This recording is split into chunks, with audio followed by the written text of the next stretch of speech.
Name is Shriya Bansal, and now we are going to start with the very first definition about transactions.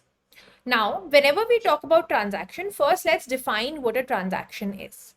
Now, a transaction is basically a set of logically related operations. Okay, let's say you have to execute a transaction which involves a lot of steps. Now, a logically alignment or a logical set of all those operations is basically known as transaction. And a transaction includes a group of tasks. So there are some tasks that needs to be performed in order to fully execute a task or a problem or complete a process, and those group of tasks is basically known as transaction. Okay, a transaction can be a single action also, and a transaction can be a series of actions as well that needs to be performed. It is basically performed by a single user to perform operations for accessing the contents of a database. So what all these transactions or what all these actions basically do, right? It is basically done by a single user who is doing some actions to access the contents of a database, right? And not just access, he or she might also be doing some modifications or something else on top of the database as well. Okay, so whenever we'll understand transaction, you have to understand that it can either contain a single action also and a series of logically related actions as well. Either way, it works both cases. Okay, to fully understand the topic, we'll take an example over here. Suppose there is an employee who of a bank who wants to transfer 800 rupees from account X to account Y. Okay, so you have some money in some one account, you have some money in Y account, and you want to take care of the responsibility for the transferring of the money from account X to account Y. Okay, now the small transaction could actually contain several low level tasks. This is not just one process where you just go ahead and transfer the money.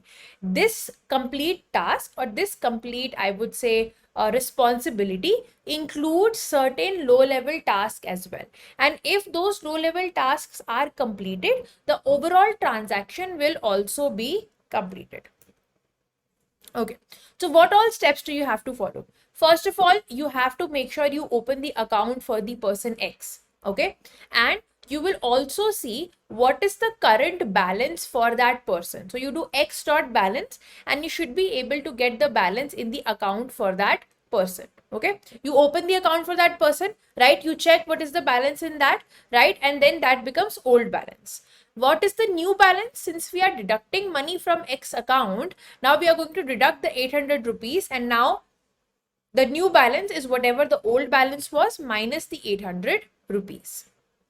Then the new balance is what you will store in the account balance as well. So you first calculate ideally what the new balance should be, and then you make sure it is reflected in X account as well. And then you close the X account because because now you no more need access to X's account. Okay. Then you have Y account. So what do you do in Y account? First, you open the account for the person Y, right? You check their old balance. And now since money is going to be credited in Y's account, it is going to be having an additional balance of 800 rupees, right? That becomes the new balance. And now you do Y dot balance equal to new balance, meaning that the new balance that we just got should be reflected in the bank account for Y. And then you close the account because you don't no more need the access to it.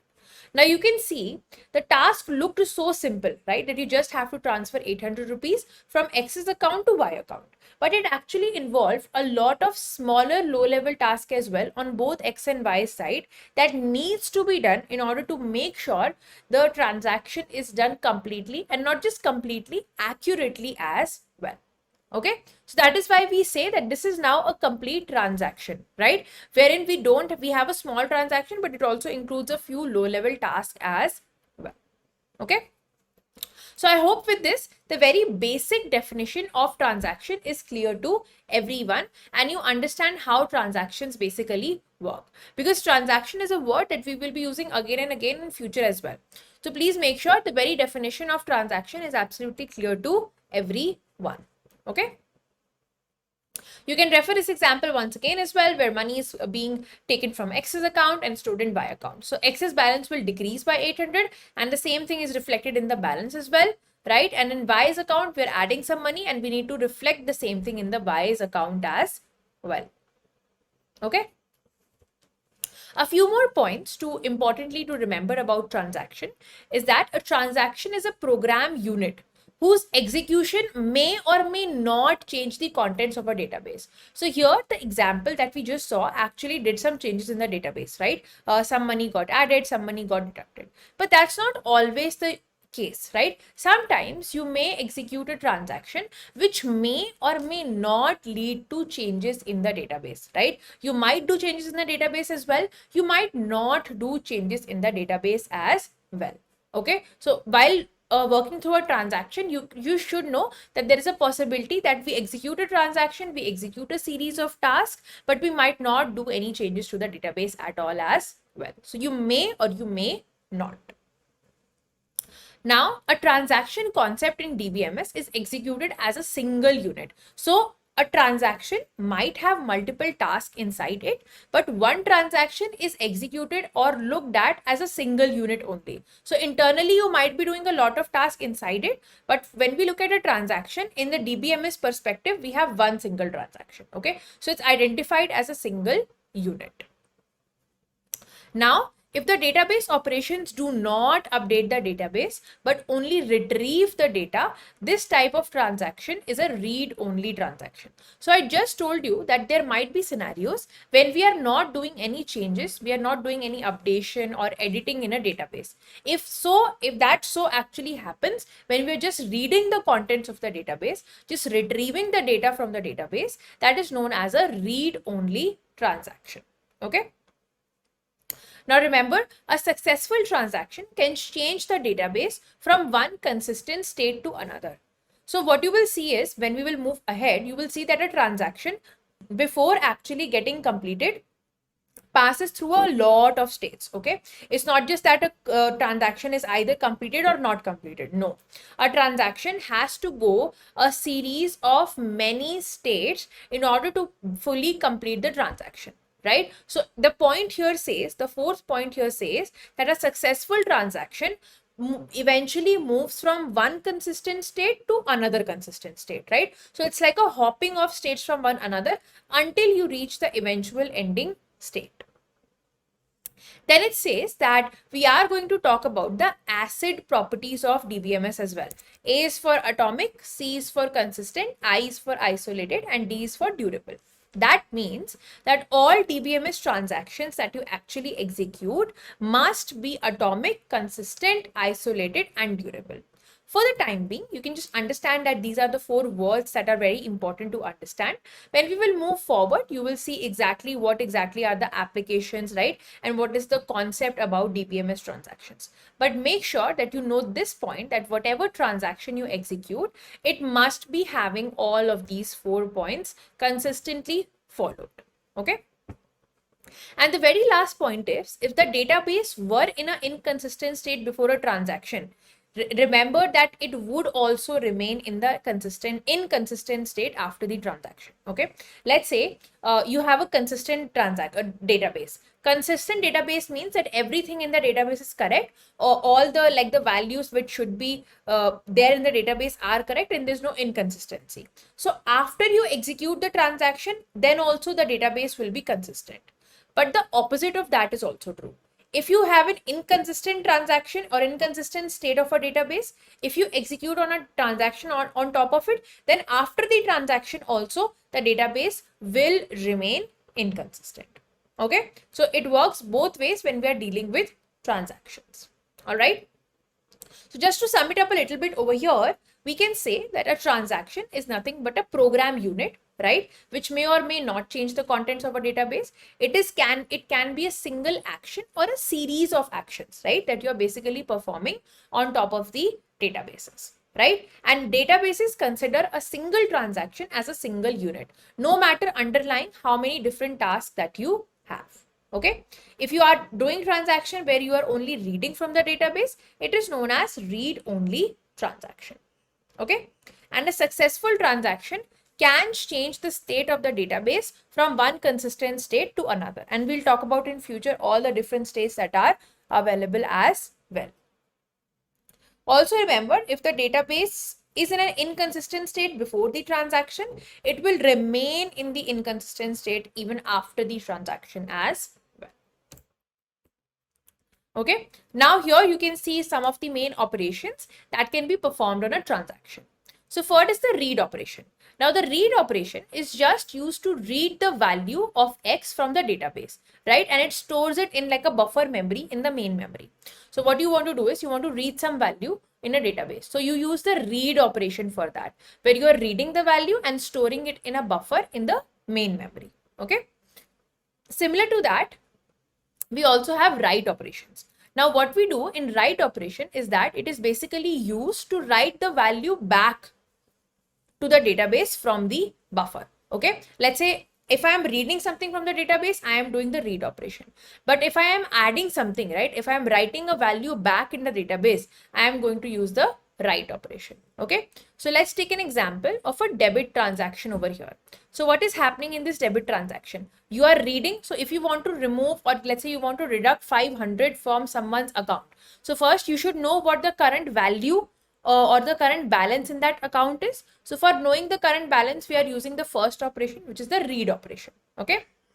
And then after that, what you're doing is you're deducting balance. So whatever the current balance is, you are going to deduct the 500 rupees from that. And then after that, you are doing the write operation, where you are simply writing the value back of that particular updated balance in the database. Okay. So here this is an example of debit. Debit means that you're removing or you're withdrawing money from the account. For withdrawing and for keeping the updated balance, you should know what the current balance is. So that's what the read operation is. And for updating the updated balance, we have the write operation. Okay. So that's what overall we can do and what are the operations that can be performed in a database. All right. I hope this is clear to everyone. Now let's assume that the value of X here, this is just a more point by point way of explaining what we just discussed. Let's assume that the value of X before starting the transaction is 4,000. Okay. So before you actually started the transaction, the money in the X person's account is 4,000. Okay. Now the second operation, what it will do is it will basically decrease the value of X by 500. Okay. The first operation reads the value. The second operation decreases the value by 500. So now the buffer where you're actually storing the balance of X's person account, now that buffer will start containing 3,500 rupees because 500 rupees has been deducted and 4,000 was the initial balance. Now the third operation, what it will do is it will basically take the value in the buffer, which is the updated balance, and update that final value into the database. Okay, so this operation is a read operation and this operation is a write operation. Okay, so you need to do the read and the write operation both for debiting. Now it may also become possible that because of a failure of hardware or maybe a software or a power, let's say when you were executing the power, this transaction, the power went out, or let's say there was some hardware failure or some software failure, right? It may so happen that the transaction may fail in between before all the operations in the set are finished. Okay, it may happen that you just stored the amount in the buffer, you basically updated that amount, and after that the electricity went out. Okay, so that means there is a problem, there is a way. Since a transaction includes a lot of steps, it may so happen that while executing all of the steps, in between there can be a failure of power, software or hardware. Right? So in that case, what happens is even one of these steps, if it fails in a transaction, the overall transaction also fails. Okay. Here it says the example as well, that if in the above transaction, the debit transaction fails after executing operation 2, then X money has been debited also, right? From X's account, the money has been taken out as well, right? But still the balance is 4,000 in the database, which is not acceptable, right? If you took some money from the account, you have to make sure that the balance is updated, right? You cannot take money from the account as well and the balance is still the same what it was previously. Right? And this is a very, very big problem. And it's a very common problem as well. Usually transactions have a lot of tasks that needs to be performed. And it's common to know that, after some steps, the transaction failed, right? And inconsistency is introduced in the database, right? So you have to make sure that you solve this problem with two important operations, okay? And remember, these operations we talked about in SQL classes as well, where we talked about transaction control languages, right? There we talked about commit and rollback. So if you've not watched those videos, I would recommend first watch that and then come over here so that you can fully understand what is the meaning of commit and rollback, because there we have already had a detailed discussion on this. Now, commit is basically used to save the work done permanently. So what you do is, if you execute a set of steps and if you're afraid that you don't want to do a lot of steps and roll back, after executing, let's say every 5 or 6 steps, you commit. So commit is basically going to make sure that till that point, your transactions or your work, it has been permanently saved. Even if some errors occur after that, you will roll back to the previous commit and not exactly to the very start of the transaction. Okay. And rollback is that when you have, let's say, done some work and you want to undo it, right? Some error happened or maybe you didn't do it the correct way. So in that case, you can always use rollback and go back to the last committed state. Okay, so it's like 20 transaction, every after 5 transaction I'm doing a commit, because I'm afraid of the fact that if some error comes and electricity went out, I will have to go to the start. So instead of going to the start, I am simply going to roll back to the previous commit. So that's what commit and rollback is basically used for. Like I said now to you in the start, that a transaction can be in different states, right? A transaction goes through multiple states in order to fully execute. So what we'll do is, in the next video now, we are going to talk about the different states of a transaction which are possible, and what all states of transactions does a particular task, right, or the entire transaction flow has to go through in order to make sure that it reaches the eventual state, which is the completed state.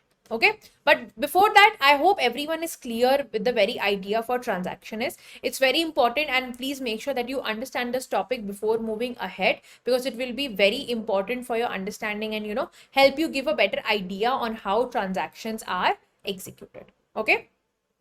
So make sure you go through this once again if you want, and go through all the definitions and go through all the examples as well to gain better understanding. Try to make a few examples, try to do like a read or write operation, take a scenario of your own and then try to do this, right? And in the next video now, we'll talk about the very different states of transactions which are possible.